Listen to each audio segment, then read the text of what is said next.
За 20.000 ученици во основните и средните училишта започна учебната година во регионот, а куриозитетот кој загрижува е во Веничко Лаки. Во оваа училница по 3 години во прво оделение повторно ќе седне само еден ученик. Ќе бидеш единствениот првооделенец, ти недостасуваат ли другарчиња? Да. Сакам да има многу деца у прво оделение. А како малиот Бобан ќе го совладува материјалот? Наставата за ученичето што е прваче во оваа учебна година 2014-2015 година ќе се одвива со комбинирана паралелка. Ќе има ученик од пето оделение, ученичка четврто оделение, 2 ученика второ оделение и првачето прво оделение. Годинава во Лаки има 5 ученици, што генерално значи дека според бројот на ученици започнува уште една разочарувачка учебна година. Сепак, далеку поживо во училишните дворови денес беше во другите места во регионот. Во Виница на училиште денес тргнаат 1084 ученици.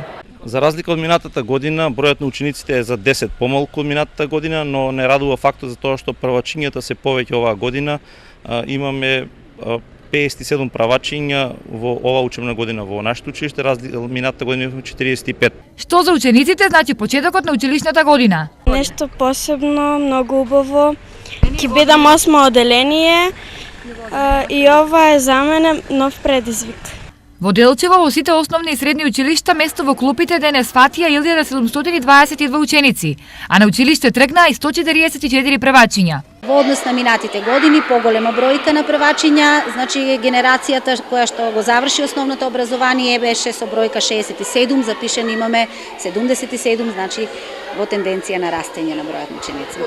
Штип вратите на училиштето за првооделенците ги отвори уште во петокот, а денес од градоначалникот тие добија маички. За основците и средношколците денешниот ден е добар за дружење, но обврските не се баш омилени. Полесно е да се види нараствост. Секоја промена значи предизвик, но секако значи и еден период на адаптација. Потребен е тој период на адаптација од прилика околу една недела, не само за учениците, туку и за вработените и за сите оние кои што нели прават еден расчекор од еден во друг период.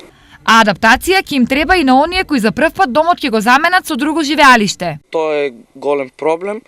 Многу тешко се наоѓа, во интернатот нема доволно место. Треба приватно си од наши пари да си плаќаме сместување. Па подобро е да тука да седеме. Не е многу добро да патуваме, нема место и понекогаш стоиме. Тражиме преку оглас, преку некој познат што познава тука. Заедно со останатите од денес во Штип со работа започна и првото приватно средно училиште Саба, со 4 стручни смерови: бизнис, администрација, информатика и туризам.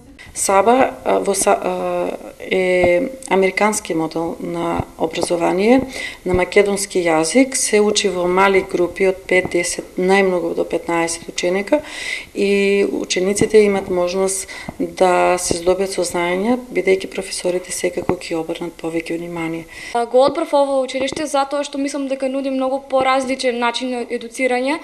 Јас се одлучив за информатика. Мислам дека ова ветува многу и дека натаму можам да се запишам на различни факултети. Дали е се подготвено за загревање на столчињата? Ние бевме спремни, децата се веќе на настава, на редовна настава. Имаме зајакнати мерки на предпазливост, така да кажем, поради прогласената епидемија на жолтица. Се е преземено, децата се послушни, дисциплинирани и мислам дека ќе биде се врат. Вкупно годинава во основните и средни училишта во источниот регион ќе има нешто под 20.000 ученици. Помалку од лани се цели 500 ученици.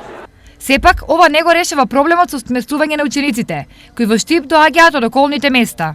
Капацитетот на домот, како што знаете, по конкурсот е 216 легла, од кои 155 се за ученици, а останатата бројка е за студенти. Како ќе се снајдат, а при тоа да бидат и добри ученици е дилемата која што почнува од утре. Новата учебна година беше повод за пресконференција на СДСМ, кои потсетија дека од некогаш и сега има разлика. Постои разлика. Постои огромна разлика помеѓу 1 септември некогаш и денес. Некогаш бројните преполни одделенија денес се заменети со по 2-3 одделенија од секоја генерација. Запрепастувачки е фактот што власта на ВМРО ДПМНЕ не покажува загриженост за сериозниот проблем. Напротив, барањата за основање паралелки со помал број на ученици од законскиот минимум се обид да се сокрие проблемот од јавноста.